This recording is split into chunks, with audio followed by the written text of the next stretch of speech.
Hi, I'm Gemma Smith and I am the founder and managing director of Fluency. Fluency is a full service marketing agency. We work in the advanced engineering and advanced materials sectors, so that obviously includes the composites industry. We also run a suite of events, the advanced materials events, where they're sector focused conferences that run within the UK, and also just launching one in the Netherlands next year on construction. So what inspired me to get into marketing? I studied science subjects at school, so I did my A-levels in biology, chemistry, physics and media studies for whatever reason. I went on to University of Sheffield where I started studying physiology and pharmacology, but actually wasn't so interested in working as hard as was required for that degree, and made the decision that I wanted to work with people. So I switched to Sheffield Hallam University where I studied marketing and I loved it. I've got an absolute passion for people. You know, I really love thinking about what makes people tick, what makes people want to buy something, and how their buyer decisions are influenced. So really, I think marketing was always kind of the right route for me. So during my degree, I had to do a placement year, and I spent that year with British Steel or Chorus or Tata Steel, whatever the name is now, working in the steel industry. Specifically, it was specifically Chorus Construction, so focused on the various business units supplying steel into the construction industry.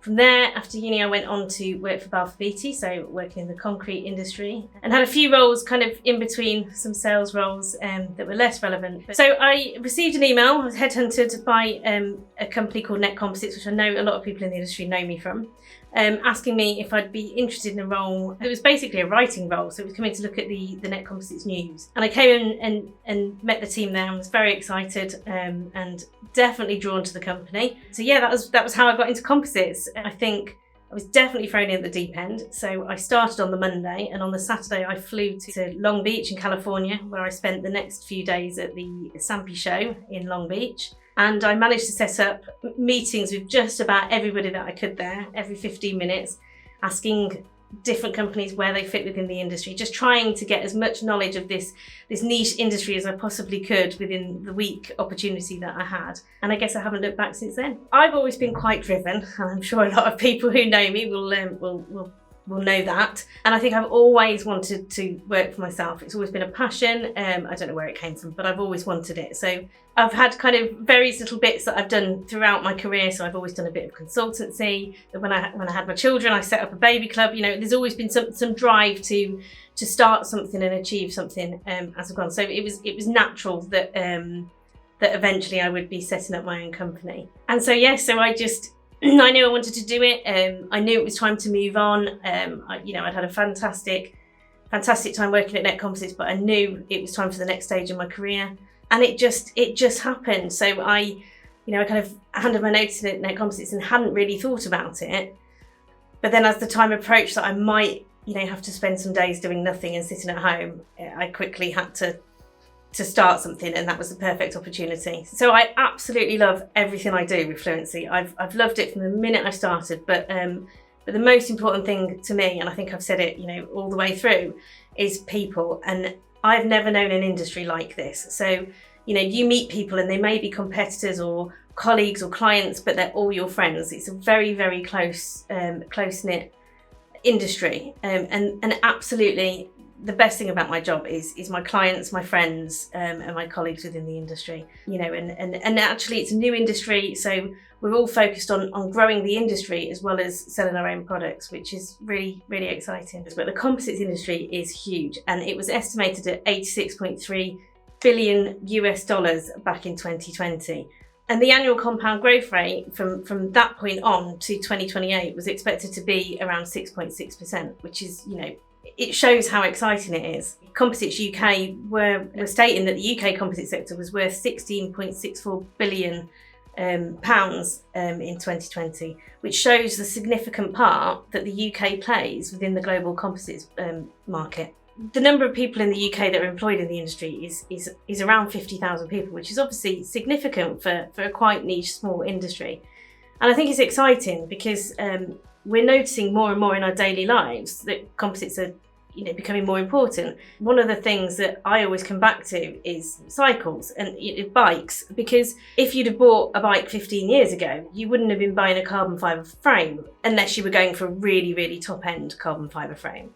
But now if you go into, Halfords, J.E. James, your kind of day-to-day bike shops, then you're seeing composites, you're seeing carbon fibre on the shop floor, and it's becoming more, used by more and more every day. I think it's just exciting how you see it in, sporting goods, in aerospace, in automotive, and more of us are seeing the materials move from the high-end products to more day-to-day, everyday material, everyday items. So my top tip for marketing in this industry, I think one thing I will say is sometimes we all get caught up by the fact that we're in the composites industry, and we spend a lot of time marketing our goods to composite people, and sometimes we just have to take a step back and think about who the audience is.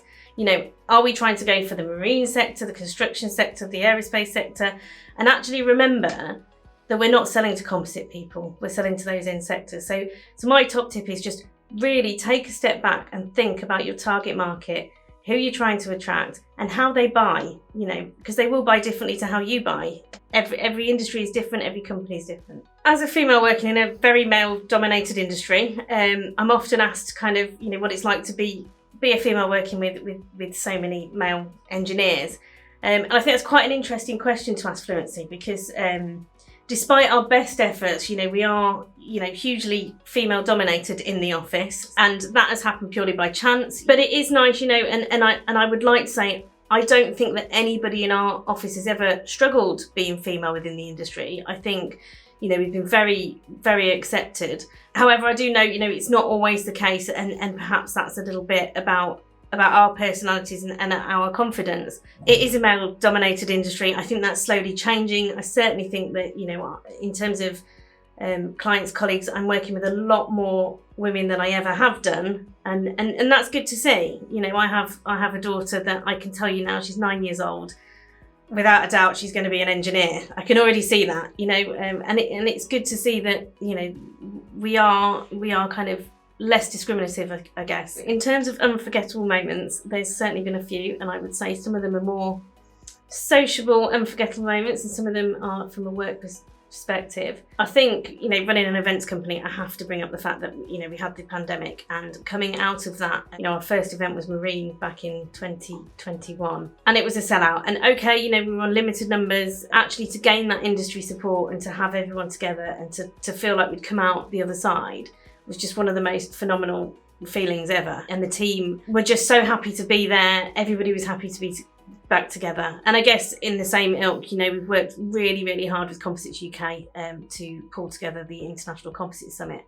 And a lot of people won't realise, but myself and Sue Halliwell have been speaking about that for years and years and years. And so to pull that off, after the pandemic again was just great. Even if we did get write-ups about the tiger carpet. Other side of that, I think, just the feeling you get when you walk into any of the shows, because you're about to see all of your friends from the industry. So I always say this, but going down the escalators into JEC just feels like Christmas to me.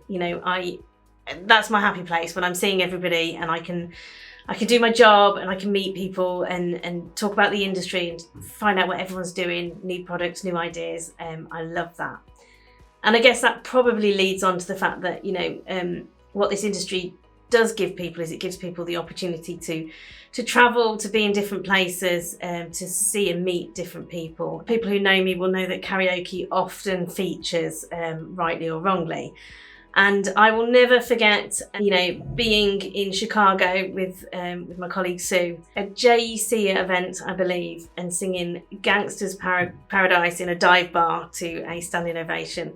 That has to be a highlight. And I think also, going off in Dallas, I think it was a Camex, being taken off to some backstreet bar, God knows how many miles away from the event, to do karaoke, with the Scott Bard lot, was just brilliant. And I wish I could remove some of them memories of that night from my mind, but I can't. But no, just brilliant. The fact that you have these opportunities is absolutely ace.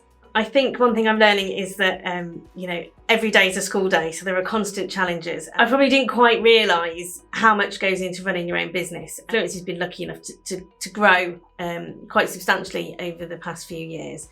And with that comes, all sorts of responsibilities, including, the staff responsibilities, the HR, the kind of financial responsibilities, rather than just doing your day-to-day job. Really having to get a grasp of every side of the business to keep it running, through pandemics or, whatever is thrown at you, is the constant challenge. But it's exciting as well. And I do love a challenge. I like to test myself, and I like to test the people around me, and hopefully, so far, touch wood, we're doing okay, and we're enjoying it, and as I say, learning a lot. So hopefully there are some people out there that are thinking about working in marketing, and specifically for the engineering sector. My advice for you would be that it's a great industry to work in, and the one thing that you have to realise with engineers is they're continuously innovating. So you have to constantly ask the questions why and understand what's coming next. But that's exciting. That keeps it interesting. And I always find it funny that the minute you think you've got a product and you get excited from a marketeer's point of view, the engineers around you will suddenly start telling you that they're still developing it and they're going to achieve this and this. So it will keep you on your toes. But yeah, I think my advice is just to ask questions, lots and lots of questions. Literally go back to your school days, thinking about the who, what, when, where, why, and speak to the engineers, because they are so passionate about their products and their innovations. So obviously the composite market is growing hugely, and that's really exciting. And I think I hope that we can complement that. So, I particularly spend a lot of time doing what I can for the industry, as well as my company, as well as my clients. I sit on the UK and Ireland chapter SAMPI board, committee. I'm currently working with iStructE, and we're pulling together a book that will look at fibre polymer composites for construction for structural engineers. So I hope as the industry grows, hopefully we'll grow with it, but also, will be a big supporting factor. We can continue to work on roadmaps and some of the committees in the books and the wider supporting factors that help make the industry grow within the end users. I just hope we see more and more exciting products, and we can be part of it.